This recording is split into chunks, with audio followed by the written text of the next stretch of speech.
the individual was a tow truck operator that was assisting a stranded motorist on the side of the road when they were struck and killed. The driver was killed when he was hit by a passing vehicle just after 7 in the morning.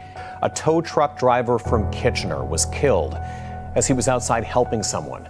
Around 250 to 300 tow truck operators gathered in Kitchener Saturday morning for a memorial procession in honor of a 42-year-old tow truck operator from Kitchener that was killed on Highway 401. Some companies fight with other companies. You have a fallen driver. We're all here to pay tribute to him. Slow down and move over. There's not a single operator that wouldn't tell you they've had a close call out on these highways. We shouldn't have to do this, people.